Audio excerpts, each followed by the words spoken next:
for the clarity. I'm grateful for that. So tell me something. What are you thankful for? Oh, girl, now that's a conversation that'll take all day. I'm thankful for everything. That's good. When I Come. say everything, I tell people, even the little things. Like sometimes, I guess so many people, you see them going through things and you realize, like, man, Mm-hmm. I'm complaining because I was in traffic for 15 minutes, or I had to Right. stand in line 10 extra minutes. But it's people that don't get to stand in line. It's people that didn't That, make it yeah. through that day. So, Come yeah, on. Oh, I'm that's thankful for just amazing. being here. Yeah. Oh, you got a valid point. Because I mean, I promise you, I went to the store earlier today and I was like, I couldn't find like some like little travel lotion. Just something to stick in my purse. I don't want any of my I didn't want to buy or not buy, but I guess it would be buy one of them little travel things and put my regular lotion in there. I didn't want that. I just wanted to go to the register while I was getting my little extra pack of gum. And I just get some little like I could find the hand sanitizers. I was hoping I'm like, oh, got a whole attitude. Ugh. Why don't they have any Exactly. lotion here? So I'm catching the attitude for not being able to find some little travel size lotion when I have the ability to buy a travel little thing or whatever, or put some lotion in. I have means to do it. I just choose not to, and I want to catch an attitude. And here you go with your perspective. Other people can't even do that. They can't even have that Yeah. complaint. So, Exactly. I tell people all the time, I get upset when they move stuff around in the store. I'm like, no, it's this is real. normally right here where I need it. Now I gotta take three extra steps Gotta go to a trying to whole nother find it. aisle. Yeah. I, But yeah. But I, yeah, then sometimes I get reminded, like, but you have activity and use of your limbs. You can go to yes. those extra aisles. You don't have to send somebody to get it for you. Uh-huh. You're Uh-huh. not going to some type of a bank to get it for like, Yeah. yeah. Oh, that perspective means an absolute lot to me. I really appreciate that. Do me a favor, tell me a little bit more about you. Oh, I always struggle when people ask me about me because I'm like, well, what do I say? What parts Yeah. do I tell? So I like to say I'm a little Southern girl with like Uh-huh. big city life dreams, but I Okay. was born and raised in Atlanta, Georgia, Okay. and that's where me and all of my family are from. And I grew up in a very probably Christ-centered home, Uh-huh. loving environment. Hmm. And but I had this personality that was like bigger than all of that. Uh-huh. So I couldn't really figure out Uh-huh. what to do with it, how to channel it. Yeah. So as life went on, I made a whole lot of decisions that my mother and grandmother probably were like, what is she doing? I didn't But raise you that way. like exactly, like yeah, Hmm. you weren't raised that way. Hmm. But as life would have it, I graduated high school, the top of my class, all those good things. But I got to college and I had been given one piece of advice before I Okay. left home for school, Okay. and that was to stay away from the locals Mm. because I was going to school in a college town Hmm. where Hmm. they were like, you don't want to get caught up with the locals. Hmm. Hmm. But of course, what did I do? I got caught up with the locals and I got pregnant with my oldest son. And so I was kind of at a crossroad. Like, what do I do? And this was before we had the opportunity to like just do online schooling. Like they had options, but they didn't feel like real options to me. Like they were like, oh, well, you can move on to campus housing. They did have like family housing. Hmm. My son's father would not have been able to live there though because he wasn't going to pass the background check. Okay. So Okay. let's just leave that at that. Uh-huh. I can So then I read. I was can like, understand. well, he can't come with me. I don't want to go there. So then I was like, well, I'm probably gonna have to go back home because how am I gonna take care of this kid? And he's probably not the right person to help me take care of this kid in the way that I needed at the time. Mhm. And so they gave us an option where you could do all of your work from home and literally mail in your work. Oh, okay.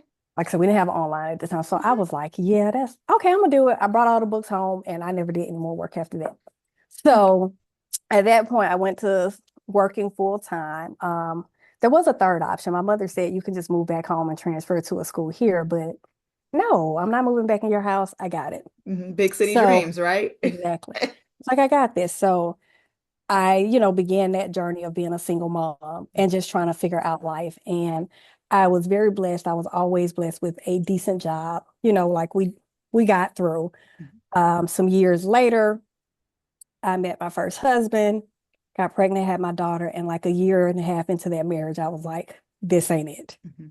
Mhm. So then I was single Okay.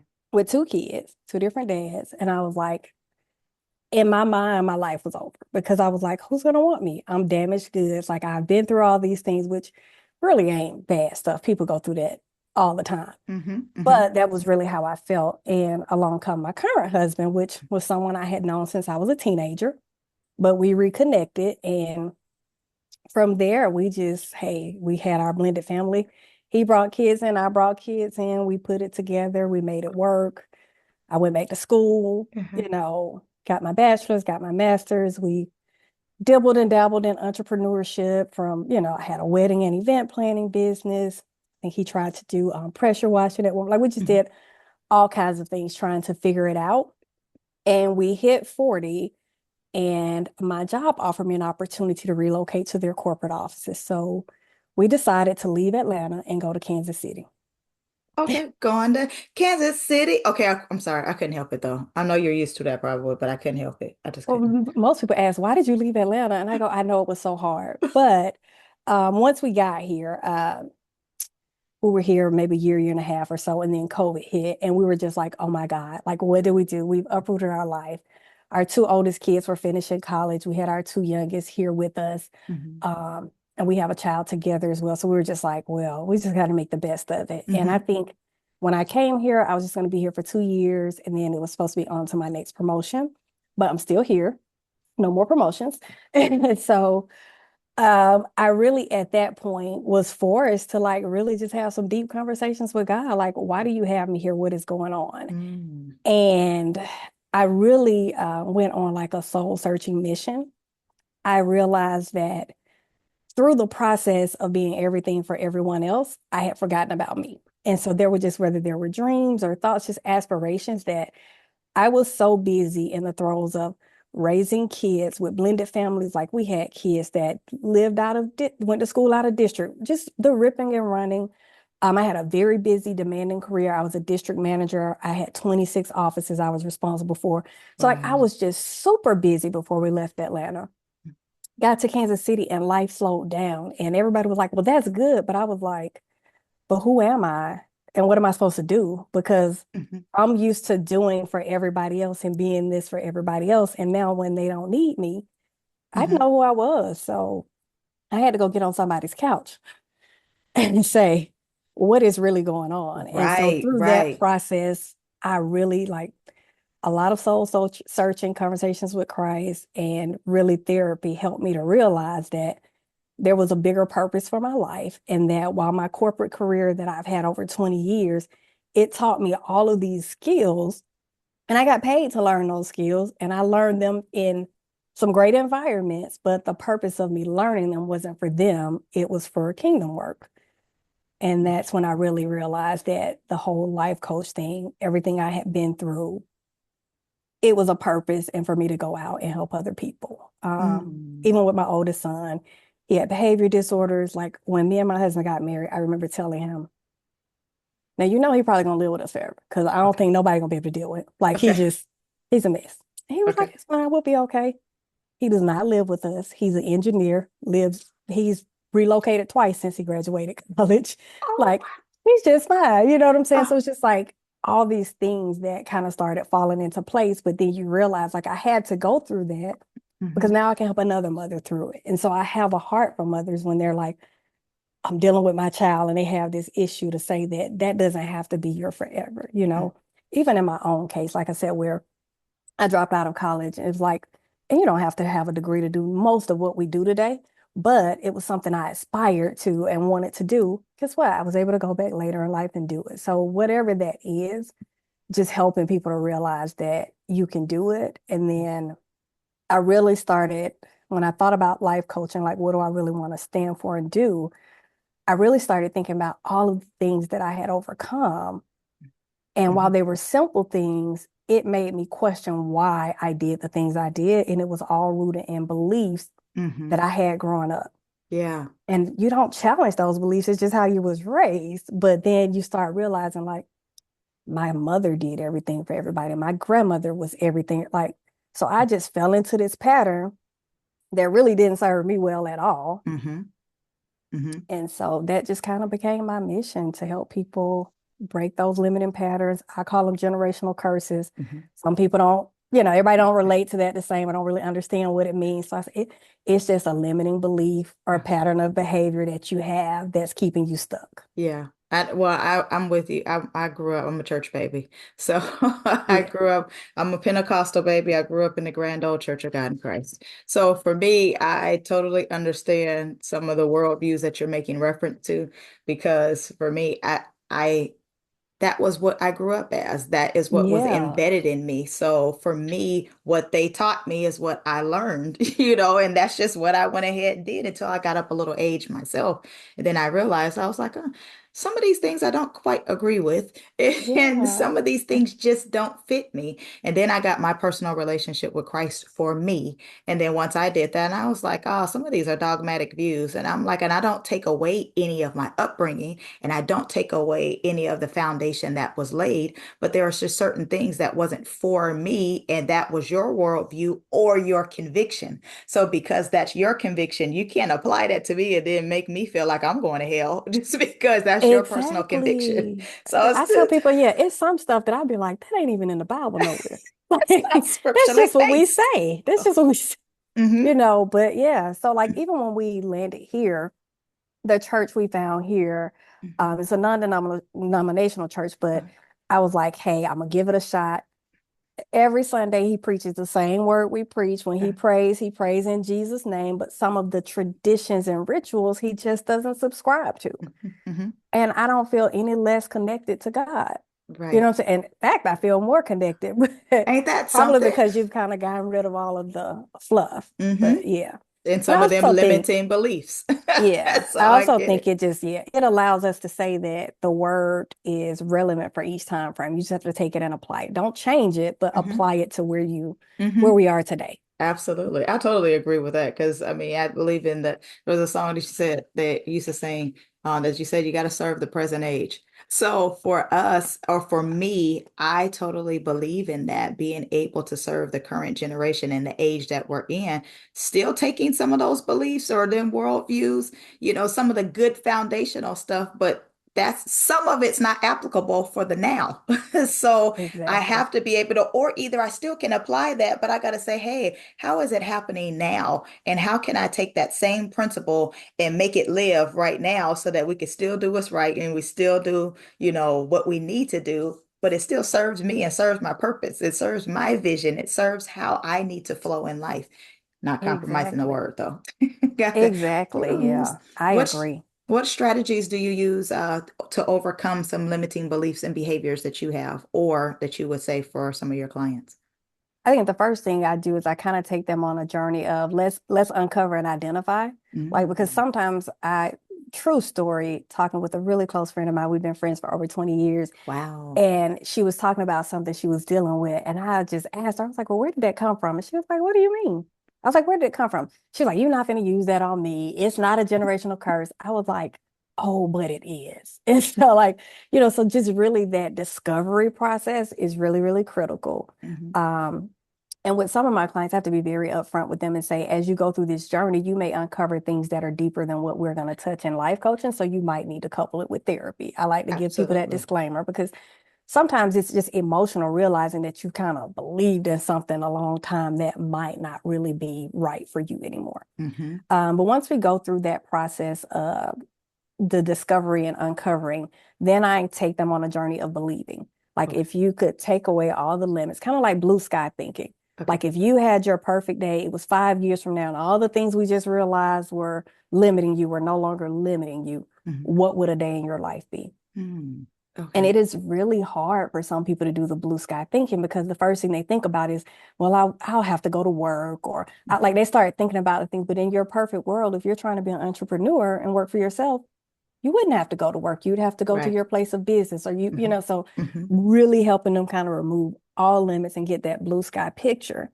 And then saying, okay, now that you've got this perfect picture, Hmm. what's the one thing we can go after? Hmm. What's the one thing you can go after and really, really going through really a goal setting process with them. Hmm. Hmm. Goal setting Um, is definitely yeah. major. And I tell people when you do goal setting, it's typical. I'm gonna set SMART goals and those are the easy part of setting your goals. And here's where I want to be in 1 year, 3 years, 5 years. Mhm. I say, okay, now that you got all the fluff out of the way, let's talk about the reasons why we don't achieve the goal. So if you're going to achieve this, what do you have to give up? What do you have to do Mhm. different? Because some of us really believe that I can just keep praying and God is just going to keep making my plate get bigger, bigger, bigger. Mhm. When You then got to put sometimes actions. your plate isn't going to get any bigger. You got to take some stuff off because you Mhm. done piled it this high, this wide, and things are Mhm. falling all over the place. Mhm. And I tell people like it's very aspirational to be like, I can have it all. You Yeah. can, but maybe not all at one time. That part, Like bruh. you, That you part. got to take steps. So really just helping them Mhm. kind of go through that process and identify what do you have to change, what do you have to do different, and Mhm. then identifying and building a support system. That makes sense. Because if you don't have a support system, like you don't even realize as you're making those small steps, you don't have anybody to be your cheerleader to be like, girl, do you realize you did this today? Pat Because all you're yourself on the looking back at, and recognize that. yeah, you're looking at the Hmm. big picture, like I'm still this far away, but no, you like so. And I Celebrate those think, small victories. yeah, and I tell people having a community was hard for me when we moved here because you grow up somewhere your entire life and you wait till you're 40 to leave that.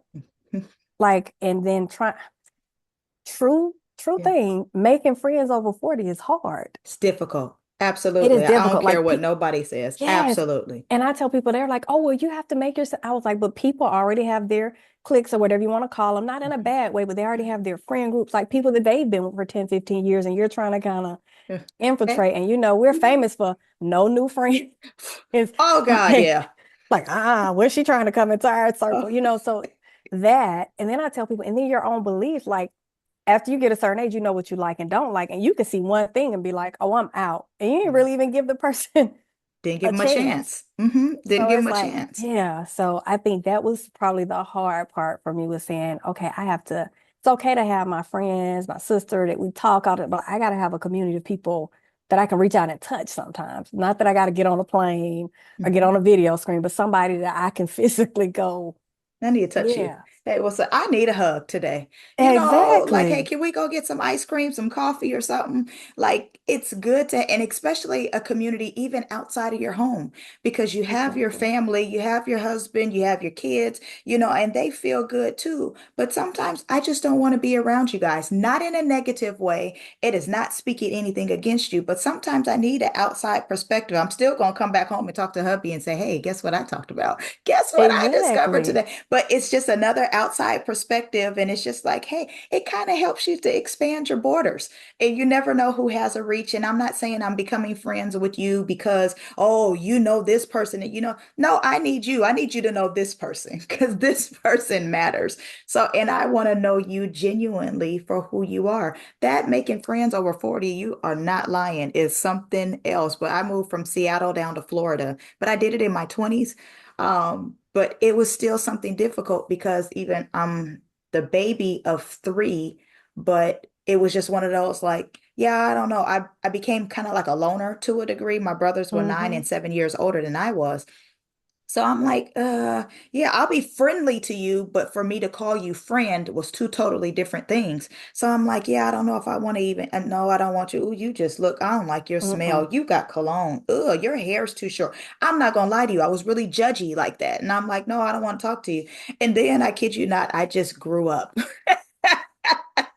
And then I realized, like, you're really not that bad. I started going back to people saying, I really didn't like you because your hair was copper and so was mine. And I thought you were in competition with me. Had nothing to do with that. It's just, Yeah. I'm looking at the world to a degree in a triggered lens. Like, I just don't want you for whatever reason. Come to find out, you're the best person that has ever happened to my life. I got friends that I'm cool with for now 15 years. But that's because I decided to let my guard down and realize people are okay. And I need a Yeah. community. I need a circle of people. And there are people you can trust, regardless to, some of the popular beliefs now is you can't trust nobody and don't believe nobody. There are still a plenty of people that you can. Some you may not have to use your discernment, be clear with that. But there are still a plenty of people that are good that are out here that have your best Absolutely. interests at heart. Absolutely. So, Discernment is key though. And I tell people, and we all have it, but it's funny how when it comes to men, we'll turn that discernment off. We'll get them all all kind the of way off. passes. But let a girl walk by and look at you sideways. You're like, mm. Mm, mm. Like, yeah. That's a real Yeah, statement. What absolutely. do you practice self-care daily, weekly, monthly, every now and then? How do you practice it? Or do you? I force myself to do it at least twice a month. Okay. I still sometimes feel guilty Yeah. when I do stuff, just even with all the growth I've had. Like sometimes I feel like I'm supposed to be doing something for somebody else. I'm supposed to Okay. be helping somebody, or I know my to-do list is this long. Why am I taking time off? But Hmm. I just still force myself to do it twice a month at least. And, when I say force, I mean like I literally put it on my calendar and be like, Okay. oh, you're doing this. Uh-huh. And I will typically book somewhere that I have to go and prepay for. So I'm not going to lose my money. So I'm going to show up. Listen, But I like I get tell that. people, like I know me. Like if it's easy to back out of it, I'll get up that morning and be like, yeah, I ain't going. Hard pass. I ain't doing it. Don't feel like it. Yeah, Nope. I got other obligations. My bed is calling me, and that ain't might not even be it. I just don't want to. exactly. Like yeah, sometimes I'll be like, oh, I got a day, ain't got nothing to do. I ain't doing nothing then. Uh-huh. And I'll be like, Totally. but you're relaxing, but you're supposed to be going to get your massage today, or you're supposed to be going to get your whatever it is. You're supposed to be Hmm. going to do this today. Uh-huh. And you need to do it. I'm grateful you Yeah. said that because sometimes we will make ourselves feel guilty for taking care of self. But airlines specifically tell us secure your mask first. For me, I love helping people. I'm very much a people-oriented individual. I love helping individuals. I'll go into a grocery store and somebody will drop something, and I'm like, "Oh, hey, let me help you." And sometimes I probably shouldn't help some of these people. Sorry, yes, I said Mhm. it out loud. However, comma, I just like helping people. I just enjoy that. And sometimes in the process of me helping other individuals, I have to really let the light come on and say, help you. Just even if that means you're going to stay in the bed a little longer today, even if that means it's okay, don't make yourself feel guilty for having that little bit of ice cream because God knows I love Cold Stone and I want to go get me a Founder's favorite and I want it to be Love It. So.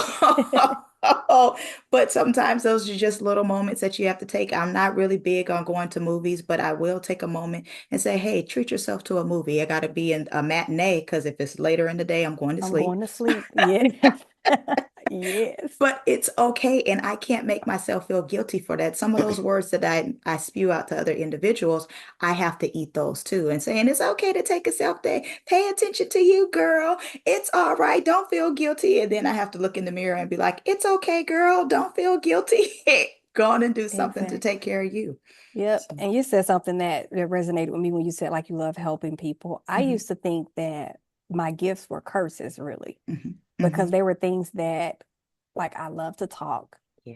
And so my mouth got me in a lot of trouble. We'll just leave it at that. So I was like, well, why am I cursed? I just can't be quiet. I'm always doing stuff. But I tell people like I ended up with a job that required me to talk, and hey, Mhm. people liked it or not, they had to listen. Like Absolutely. I was like, so I made money doing it. I was like, oh, well, this is kind of cool.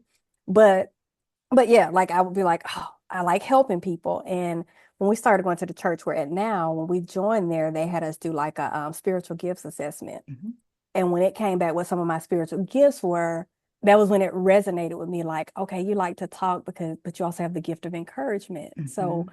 those words are for a purpose. Yeah. If Yeah. you use them the right way, not just when you want to tell somebody off and give And them a I'm piece of good your at it. mind. Hmm. Yeah. Yeah. I tell people, yeah, our pastor often says some people are really a part of the clapback ministry. And I'd be like, Uh-huh. oh yeah, I got that one down. I'm But anointed to be on the clapback ministry. yeah, I I won't was lie like, to yeah. you, but I I was got like, to so check yeah. it. But it's like, yeah, but like when I'm not in that mode, it's like one of my gifts was encouraging people. And I was like, oh, I never looked at it like that. One of my gifts was mercy. So that's why you're so forgiving and extending grace to people because that's your gift. Hmm. But you got to use it the right way because if not, it will leave you feeling burnt out Absolutely. because you're giving, giving, giving, doing for other people. But Mhm. that made me feel better about it because I always felt like because I was so nice to people and giving, I always got the short end of the stick, or I was always, being mistreated or trampled over. And I can think about my daughter at one point, like we have this blended family, and she was, I guess, like maybe 3 years old when me and my husband started dating. I remember going to premarital counseling with our pastor at the time. And he was like, oh, she's 3. Like he's gonna be all she remembers. They're gonna be fine. Okay. It's the older kids you have to worry about. Okay. Absolutely not. Wow. She was like, she got like 5 and he became Satan himself to her. I don't know how. Like Yeah. I remember a time when like they would play hide and seek in the house and she would cry if she couldn't find him. And then it turned into if I see him walk through the door, I'm crying. Like we were just like a switch just like flipped. And I would Uh-huh. be like, oh my God, like what is What happened? happening here? But Mm-hmm. I was so busy trying to like mend that relationship and fix that. And like, it was just doing all that stuff and then feeling burnt out on the end. Mm-hmm. And when she got older, one day she told me, she was like, you don't have fun like you used to. You used to go out, you used to do this. And she would tell me, like, this is how observant kids are. She was like, I know you wanted to say something back today and you didn't. Like, I'm not gonna let Yeah. people walk all over me like that. And Uh-huh. I began to feel like, oh my God, am I showing her that this is how you're supposed to be treated? Because Mm-hmm. I'm just trying to keep the peace. Mm-hmm. But Mm-hmm. in keeping the peace, I'm creating chaos in a whole nother way. Like, and I had to realize like I had went from one extreme of always saying something, then I got to this extreme of not saying anything. And it was like, no, you got to really find that happy medium. Mm-hmm. And really, a lot of times, discernment is the missing piece because it'll tell you when you need to say something and when you don't. Absolutely. And it'll tell you what you need to say. Mm-hmm. And so, Absolutely. and I had to kind of break it down to her and say, well, wait a minute, baby. Uh-huh. That's not what I'm trying to teach you. Right. At And all. I, yeah, and I was like, and some of the reason why I slowed down and don't go as much as I used to, just because I got older, I don't Mm-hmm. have the same desire. So some Yeah. of it had nothing to do with somebody told me I couldn't go, or some of my desires changed Yeah. as I got older. But like just the way a kid perceived that Yeah. through all that she was going through, like was like, I don't want Uh-huh. to be like you when I grow up. And I was like, what? What I Right. do, you know? Right. But Oh, that is yeah, that's powerful words. That you're because kid you not, you'll look at things through the lens of somebody else. And it's like you can either become that or you're like, no, explain to you. No, I don't have the desire. I done got older. I just don't feel like doing some of that stuff. I did it because I had to because you were younger. And now you can kind of do it on your own. Go find some friends and you go do that. I'll pick you up and drop exactly. you off. That's it. Exactly. So, Hey tell you, me. I am Tiffany Rochelle. I'm an author, speaker, and a heart coach, as well as the host of the Hear My Heart show. What I do is I encourage women to rid the toxins from their hearts and to set goals that are true to you. I have a few things that I would like for you to consider to help to enhance you. The first thing I would like to offer you is my coursework on forgiveness. Allow me to help you walk through the journey of forgiveness. As forgiveness, it starts with you first. Next is my book, I Choose Me. And the other one is Gold Digger. Lastly, I have a journal for you to write it all out. And it's a chance for you to be honest with you. So take the step today and let's get ready for a change. Go to my website, www.beautiful.me, and let's get started. Make sure you follow me on all of the social media platforms. My handle is going to be the People's Cheerleader, so you can stay encouraged and always be in the know of what's happening. You know what I'm saying? But Mm-hmm. no, you're really easy to talk to though. Okay. You have Oh, a thank you. really I like appreciate you. sweet spirit, so it makes it easy to talk to because I'm always conscious of how I show up, especially as a Okay. woman of color. Okay. I'm like, Totally because I understand. like sometimes we just have so many stigmas we're up against. And some Yeah. of them I embrace because that's just who I am. And then Okay. others I'm like, that is so not who I am. I don't want to come Right, across that Alana. way. So it's like Got now you. I I'm mean, I trying think, to reacclimate myself. So when you said it over 40, I'm like, here it is. I'm 43 years old. Now here it is. I got to try to find new people here. And I'm like, yeah, this ain't easy. yeah, I'm This is tough. 47. And then I was telling people after we moved here, then the parents got older. Our two oldest Yeah. kids had babies. So now we got grandbabies in different states. I'm Hmm. like, when Hmm. y'all do all this after I leave? Right. We Because need to that's what talk. my daughter decided to go have a kid. He was born on my birthday. So August 12th, I Oh, have my first grandson. He's what I'm like, why you do that once I leave? Like, why? Why did you? She was down in Florida with me. I'm like, why did you decide to go to Seattle? And now all of a sudden you want to have a kid. I ain't nowhere there. Why? So exactly. Yeah, our oldest son, our engineer, he's in Florida now. yeah. He works in Fort Walton. I think it's Okay. Crane. They do Okay. like aerospace engineering stuff with That's down planes. south, ain't that? He's I mean it's no, it's kind of like right in the Gulf over to the West west. side, we're West, going yeah. closer to Fort Myer-ish area. Like Now that I don't know. He's about 30 Okay. minutes from Destin. I know that. So he's Oh, kind of on the, he's still up north then. If you're doing that, yeah, then he's a little further up yeah. north. Okay. Because I'm South Florida. I'm down like West Oh yeah. Miami area. No, no, he's Then definitely so not he that way far up down. there. He's like kind of with the coast, like because he was in Uh-huh. Alabama and Okay. then he moved to Florida. So he's on that end of Yeah, Florida. So he's yeah, on that side. I totally understand. yeah. Okay, wait a minute. So with that being said, hold on. How did he handle the hurricane? They didn't come his way at all. They were Okay, to the good. east. Okay. Everything was to the east. I was going to ask you that when you said Uh, South Carolina. My uh, sister was supposed to go to Asheville for her uh, anniversary and couldn't uh-huh. go. So how See? did you guys come out in South Carolina? You were good? Totally okay. Ah, thanks be unto God. So That's I was good. super grateful. No worries, no concerns. The only one I was worried about was my baby. He's in Miami. He's in Oh, FLOMO. He goes to Florida Memorial. So I was just like, oh my God, my baby. But all was well. Can't fuss and complain. yeah. My So my sister, her husband's family is in St. Pete. okay. And so with this last one that just came through, Uh-huh. they all evacuated except for his father. His father was stubborn and wouldn't leave. And he was like, our house is made of cinder block. Ain't nothing Yeah. gonna happen. Ain't nothing happening. See, that's how Floridians get, especially Central Florida Floridians. I ain't moving nowhere. I ain't doing nothing. I know we are up to code as far as this house is concerned, so I ain't worried about nothing. Yeah, my son has assured me after this experience, he said, Mama, Uh-huh. he said, you do not have to worry. He said, if it look like it's coming this way, I'm I'm leaving two, gone. 3 days before they tell me. He said, you do Amen. not have to worry. He's like, I'm not gonna be out here. And it doesn't make sense, especially if we can financially do it. It makes sense. I'd rather be safe than sorry. I understand. I still want some of my stuff. I want my pictures. I want some of the clothes. This is my house. I want to be in it. I get all that, but I'd rather have my life and rebuild that than y'all mourning and I don't even get a chance to see y'all no more. Like it's Yeah, I my don't, fault because I want yeah, to be stubborn. yeah. Or y'all trying to find me because I'm lost in some wreck. No, no, no. That, I see? can't do it.